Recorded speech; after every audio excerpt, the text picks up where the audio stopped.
138 acre அளவிலான சர்வதேச விளையாட்டு மைதானத்து அடிக்கல் நாட்டு விழாக்காகவும் ஜனாதிபதி அவர்கள் வருகை தர உள்ளார்.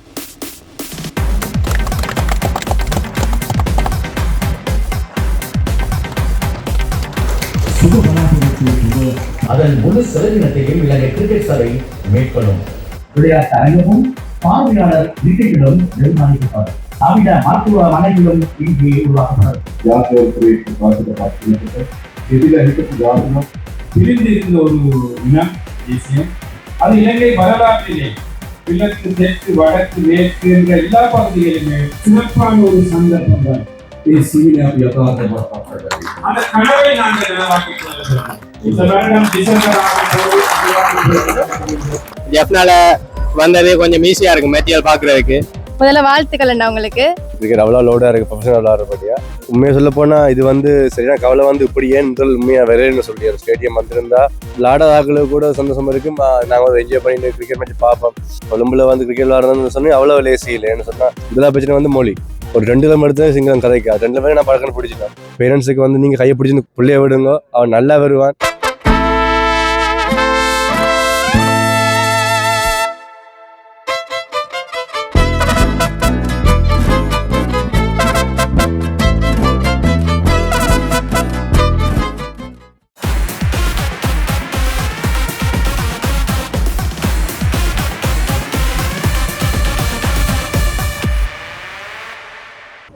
நேயர்களுக்கு அன்பான வணக்கங்கள். மீண்டும் ஒரு காணொலி மூலம் உங்களை சந்திக்கிறது மிக்க மகிழ்ச்சி. நீண்ட நாட்களுக்கு பிறகு ஒரு காணொலி, அதுக்குமே முக்கியமான எங்களுடைய நாட்டினுடைய ஜனாதிபதி அவர்கள் யாழ்ப்பாணத்துக்கு வருகை தந்துள்ளார். அதுக்குமே 1ஆம் திகதி 9ஆம் மாதம் 2025ஆம் ஆண்டு.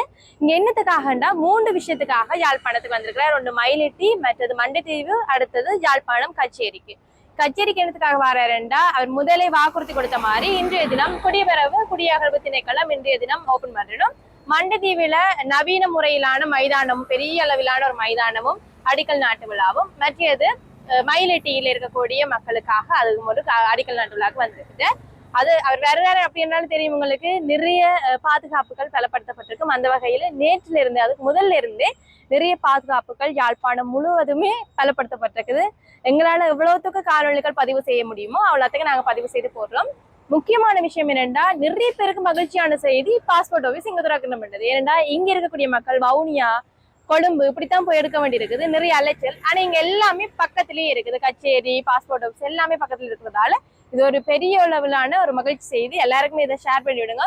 தொடர்ந்து இந்த காணொலியில் என்னென்ன விஷயங்கள் நடக்குது அப்படின்றத பார்க்கலாம்.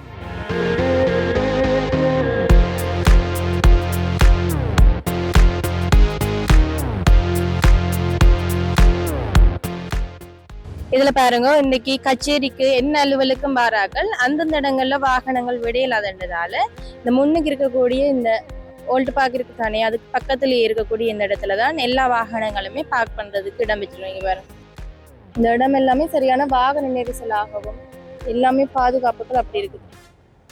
போலீஸார், இராணுவத்தினர் எல்லாருமே இதுல குவிக்கப்பட்டிருக்காங்க. பாருங்க,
பாருங்க, இந்த குடியரவு திணைக்களத்துக்கு ஜனாதிபதி பலத்த பாதுகாப்போட வந்திருந்தவர். ஜனாதிபதியை எங்களால பார்க்கவே முடியாத அளவுக்கு பாருங்க, இந்த வெளியில பாருங்க கேட் எல்லாமே லொக் பண்ணிட்டீங்கன்னா உள்ள ஒருத்தமே போக இல்லாத அளவுக்கு பாருங்க.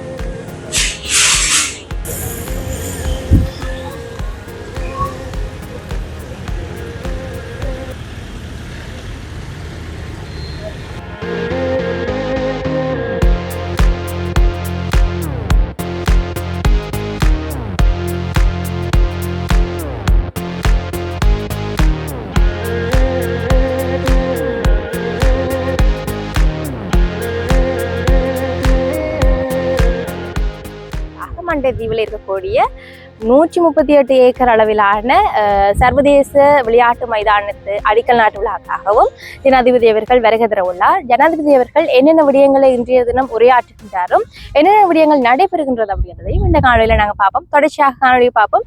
வாங்க காணொலிக்குள்ள போகலாம்.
क्रीडाओं राष्ट्रपति गौरव क्रीडाओं राष्ट्रपति चावला क्रीडाओं राष्ट्रपति सम्मान මේ අපිට ප්‍රමුදන්න.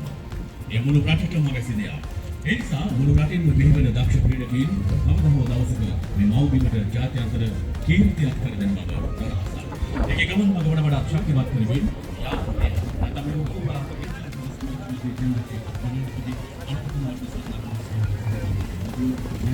තමයි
இந்த சிறப்பான வைபவத்திலே வருகை தந்திருக்கின்ற உங்கள் அனைவரையும் இந்த வழியில் நாங்கள் வருக வரவேற்கின்றோம். இலங்கை ஜனநாயக சோசலிச குடியரசின் மாண்புமிகு ஜனாதிபதி அனுருகுமார திசாநாயக் அவர்கள் இப்பொழுது பிரதான மண்டபத்துக்கு வருகை தருகின்றார். සුබ බලාපොරොත්තු සුබ ප්‍රාර්ථනා මේ සියල්ල යාපනයේ ක්‍රීඩකයන් තුළ මෝදු ගැනීම දවසක් විදිහට අද දවස හඳුන්වන්නට පුළුවන්. ඒ වෙනුවෙන් පෙරමුණ ගන්නා තැන ශ්‍රී ලංකා ක්‍රිකට් අපේ රටේ සන්නාමයක් ශ්‍රී ලංකා ක්‍රිකට් අපේ රටට ජාතික කාර්යභාරයක් ඉටු කරන තැන ඒ ජාතික කාර්යභාර காணல் நீராட்டவே இதுவரை நாளும் இருந்தது. இந்த விளையாட்டரங்கு சர்வதேச விளையாட்டரங்கு என்கின்ற இந்த கனவு மெய்ப்படும் தருணம். ஆகவே இங்கு வருகிறதற்கு உங்கள் அனைவரையும் வருக நாங்கள் வரவேற்கின்ற தருணங்களை வரவேற்பு நிகழ்த்துவதற்காக நாங்கள் பணிவன்போடு மேடை கிடைக்கின்றோம். නිර්මාණය කරන ලද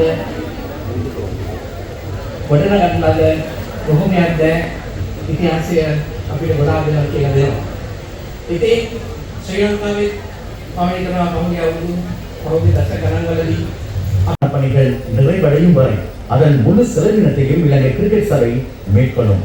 இந்த சர்வதேச விளையாட்டு அரங்கில் 10 பிட்ச்கள் விளையாட்டு தளங்கள் உருவாக்கப்பட்டு 80 மீட்டர் வரையான அந்த எல்லைக்கோட்டுக்கான ஒரு விளையாட்டு தளமாக இது உருவாக்கப்படவிருக்கின்றது. ஆகவே 40,000 பேர் வரை இருந்து பார்த்து ரசிக்கக்கூடிய சர்வதேச கிரிக்கெட் விளையாட்டு அரங்கு உருவாகியிருக்கின்ற இந்த தருணத்துக்கு நாங்கள் மிகப்பெரிய ஒரு பலமான கரகோஷங்களை வழங்கி ஜனாதிபதி அவர்களுக்கு மக்கள் சார்பாகவும் மாநில சார்பாகவும் நாங்கள் உங்களது நன்றிகளை தெரிவித்துள்ளோம். ராஜ்குமார், விக்னேஸ்வரன், ஆகாஷ், புலராஜ், பாகரன் போன்ற இந்த பட்டியலிலே அடுத்து வர வேண்டியவர்கள் தம்பித்தாளிகளே நீங்களே. ஆகவே இந்த சிறப்பான முறைகளை யாழ்ப்பாணம் சர்வதேச கிரிக்கெட் விளையாட்டரங்கு හැම ගමක් තුළම ක්‍රිකට් ක්‍රීඩකයන් හඳුනාගෙන ඔවුන් ජාතික තලයට කොට අරගෙන ඉන්න වැඩ පිළිවෙල ගණනාවක් ක්‍රියාත්මක වුණේ. පාසල් ක්‍රිකට් සමාජ ඔස්සේ පවා මේ දක්ෂින් හඳුනාගෙන අනාගතයේ දවසක මේ රට ජයග්‍රහණය නම් වල දැනගෙන මේ ක්‍රීඩකයන් පත් කිරීමේ උවමනාව ශ්‍රී ලංකා ක්‍රිකට් වගකීම් දෝෂ සිදු කරන තැනක් බවට පත් වෙලා තිබෙනවා. ඒ කාර්යභාරයේදී අපට හමු වුණු ජාත්‍යන්තර තලයේ දිනු මේ උතුරු කරෙන් බිහිවුණු මේ යාපනයෙන් බිහිවුණු දක්ෂ ක්‍රීඩකයෝ ගණනාවක් මේ වන විට ශ්‍රී ලංකා ජාතික ක්‍රිකට් කණ්ඩායම දක්වාම තමන්ගේ ගමන අවතීර්ණ කරගෙන ඉන්නවා.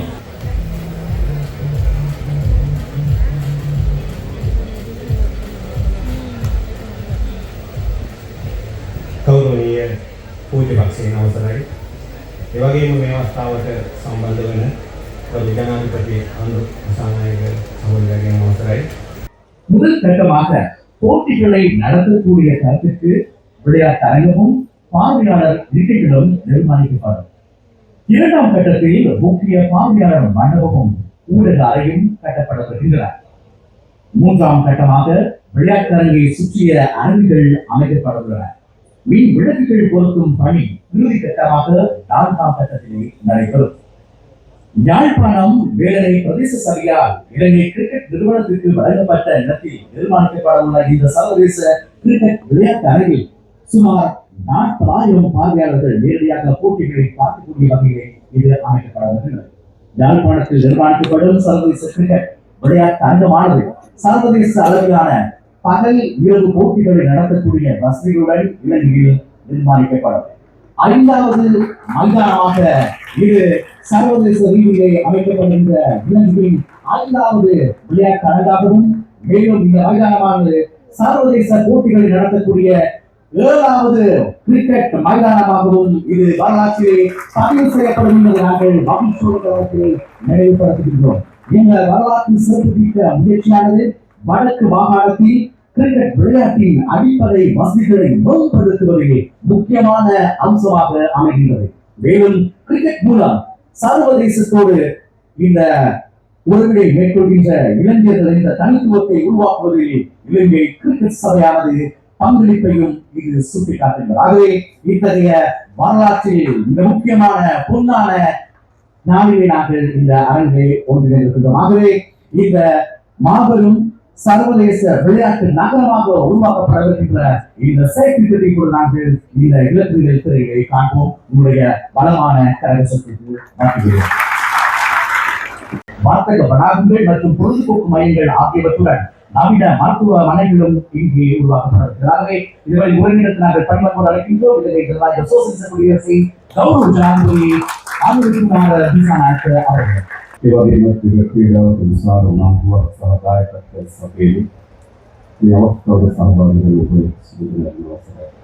கௌரவமிக்க அனைத்து மத தலைவர்களே, அதே போன்று இதுவரை தந்திருக்கும் அமைச்சர்களே, பாராளுமன்ற உறுப்பினர்களே, அதே போன்று பிரதான அதிகாரிகளே, கிரிக்கெட் நிறுவனத்தின் அதிகாரிகளே, அதே போன்று இங்கு வருகை தந்திருக்கும் இந்த கிரிக்கெட் தொடர்பாக மிகவும் ஆர்வமாக செயல்படும், விளையாட்டுத்துறை சார்ந்து ஆர்வமாக செயல்படும் அனைத்து பிள்ளைகளே, நபர்களே, உங்கள் அனைவருக்குமே மனமார்ந்த வணக்கத்தை தெரிவித்துக் கொள்கிறேன். நான் நினைக்கின்றேன் இன்று ஒரு விசேடமான தினமாகும் என்று. අපේ ක්‍රීඩාවල් විශාල ප්‍රමාණයක් තිබුණා. ක්‍රිකට් ක්‍රීඩාව ඒ අතර සුවිශේෂී ක්‍රීඩාවක් බවට පත් වෙලා තිබෙනවා. நமது நாட்டிலே பல்வேறு விளையாட்டுகள் காணப்பட்டாலும் கிரிக்கெட் என்பது அதிலே ஒரு பிரதான விசேடமான விளையாட்டாக விளங்குகிறது. පසුගිය දශක කීපයක් පුරාවට ශ්‍රී ලංකාව පිළිබඳ ජාත්‍යන්තරයට ඇති කරන ප්‍රවෘත්ති යහපත් ප්‍රවෘත්ති. கடந்த காலங்களில் பல தசாப்தங்களாக இலங்கை சார்பாக அல்லது இலங்கை தொடர்பாக சர்வதேச மட்டத்திலே வந்த செய்திகள் நல்ல செய்திகளாக அமையவில்லை.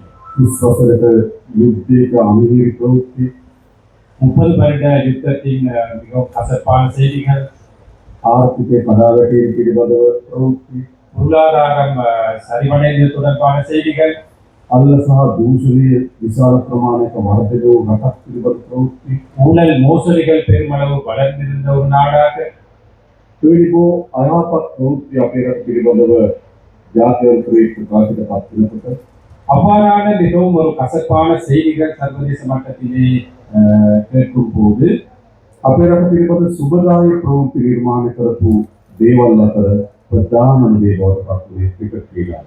எமது நாடு தொடர்பான நல்ல செய்திகளாக அமைந்தது இந்த கிரிக்கெட் தொடர்பான செய்திகளாகவே இருந்தது. ඒ නිසා මේ ක්‍රිකට් ක්‍රීඩාව වැරදක්. ஆகவே இந்த கிரிக்கெட் என்பது மிகவும் முக்கியமான ஒரு விளையாட்டு. ඒ වගේම අපේ රටේ ජාත්‍යන්තර ක්‍රීඩාංගන ගණනාවක් තිබුණා. මේ යාපනයේ අද ඉදිවන ක්‍රීඩාංගන ඉතාමත් වැදගත්. அதே போன்று எமது நாட்டிலே பல்வேறுபட்ட விளையாட்டு அரங்குகள் நிர்மாணமாக்கப்பட்டிருந்தாலும் இது இந்த யாழ்ப்பாணத்தில் இந்த ஆரம்ப விழா நிகழ்த்தும் இந்த விளையாட்டு அரங்கு என்பது மிகவும் முக்கியமான ஒரு அரங்கமாக அமையும்.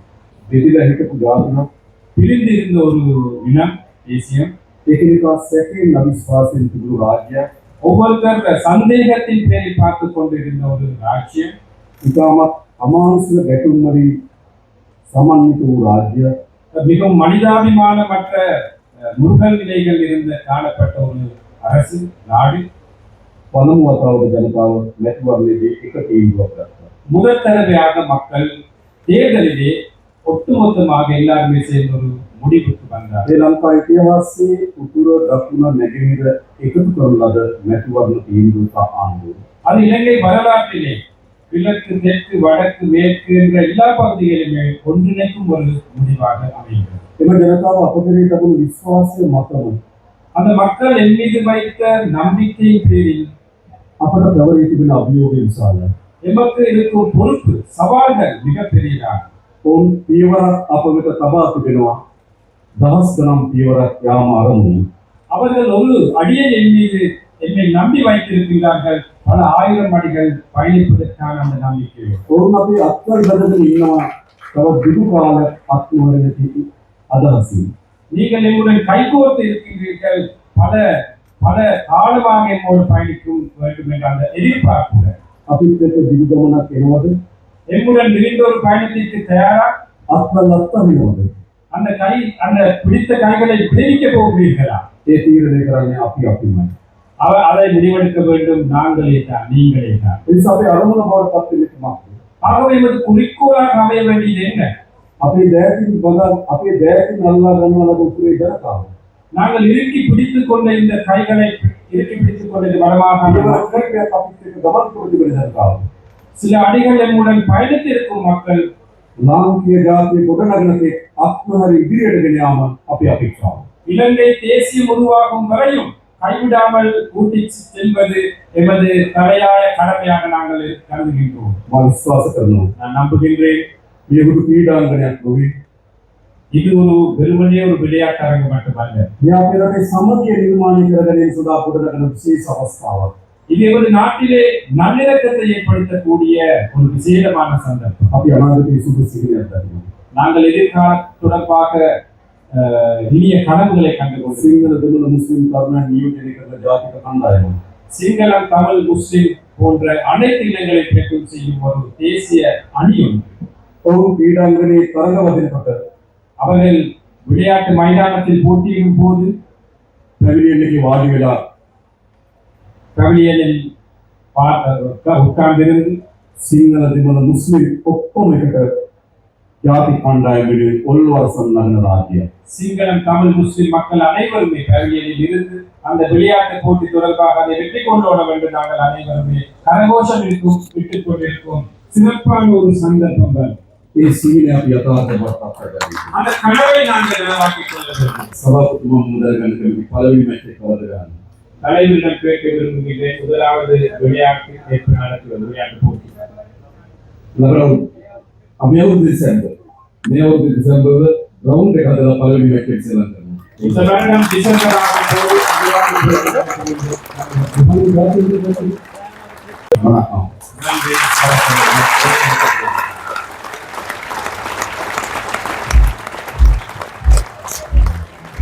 ஆகும்போது வருடகால நாட்டிலே ஏற்பட்ட அசாதாரண சூழ்நிலை காரணமாகவே எங்களுடைய இந்த மண்ணிலே பிறந்த வீர வீராங்கனைகள் இந்த விளையாட்டுத் துறைக்குள் இணைத்துக் கொள்ள முடியாமல் போனது. අපේ ක්‍රීඩාවක බලාපොරොත්තු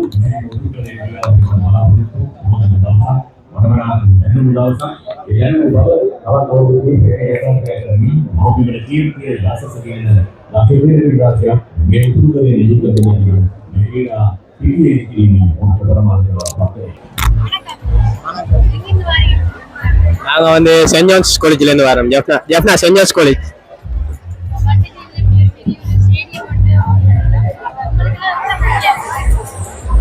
எங்களுக்கு நல்ல ஹாப்பியாக தான் இருக்கு. இப்போ நாங்கள் எது மெட்டீரியலுக்கு போகிறோம்னாலும் தமிழ்ல சைட் தான் போகணும். ஜெஃப்னால வந்தது கொஞ்சம் ஈஸியாக இருக்கும் மெட்டீரியல் பார்க்குறதுக்கு. அதனால ஹாப்பியாக தான் இருக்கு. ஓ ஆமாம்.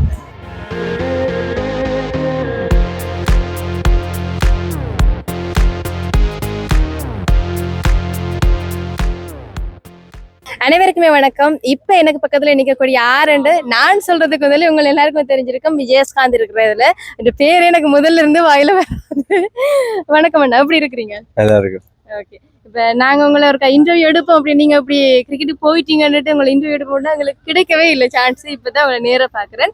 முதல்ல வாழ்த்துக்கள் அண்ணா, உங்களுக்கு வாழ்த்துக்கள் வாழ்த்துக்கள். இப்ப உங்களால நிறைய பேர் உங்களை மாதிரி ஆகணும்னு நீங்க இருக்கணும், அது உங்களுக்கு தெரியுமா?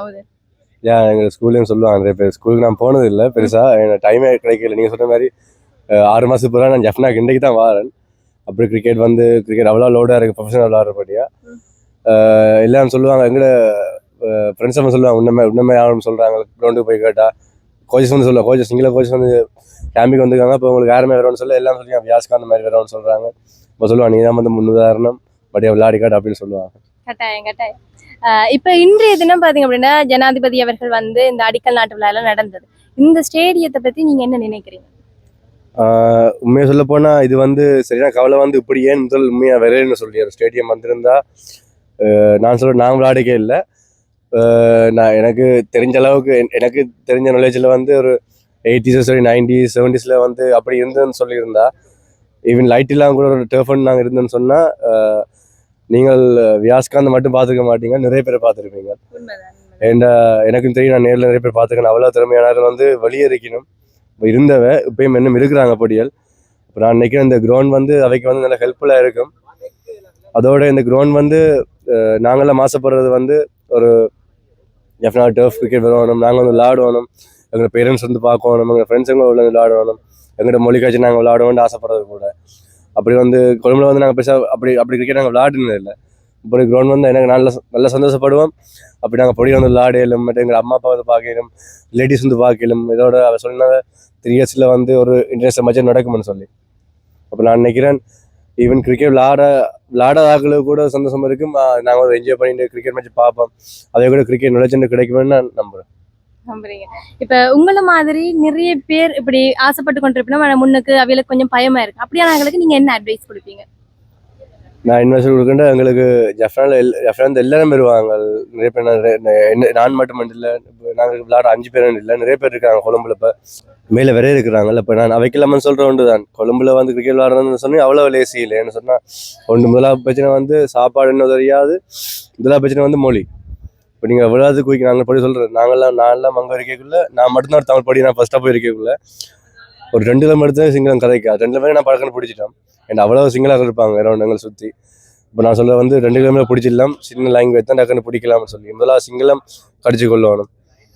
அது வந்து நான் சொல்கிறேன்னு சொன்னால் இப்போ எங்களை படுற கஷ்டம் சொல்லி எங்களை ஆக்கள் வந்து அதோட சாப்பாடு, ஃபைனான்சியல் பிரச்சனை அப்படி நிறைய கஷ்டப்படுறாங்க. நான் சொல்கிறது வந்து இப்போ நாங்கள்லாம் வந்து ஸ்டெப்பில் தாண்டி வந்த ஆக்கள், அது தாண்டி வந்த அப்புறம் எங்கள் லைஃப் உண்மையாக நல்லா இருக்குது. ஃபைனான்சியலாக சரி, நான் கிரிக்கெட் விளையாடுறது, ஃபேமிலி எல்லாமே நல்லா இருக்கிறோம். எனக்கு புத்தகத்தில் வந்து நீங்கள் தலையங்கத்து போட்டுலாம் வியாஸ்காந்த் வந்து புத்தகம் படினா கூட, இது சொன்னா கூட, ஆகாசம் கூட புத்தகம் படினா கூட, இல்லாட்டி ஒரு ஈவன் ஒரு படிக்கிறார்கள் புத்தகம் படினா கூட அந்த புத்தகத்தை தட்டி பார்த்து தான் தெரியும் எவ்வளோ கஷ்டப்பட்டுருப்பாங்கன்னு சொல்லி. முடிவில் வந்து நன்றி மட்டும் போட்டு போவாங்களா, நான் அவங்களுக்கு புத்தகத்திலும் வாசிக்க மாட்டாங்க.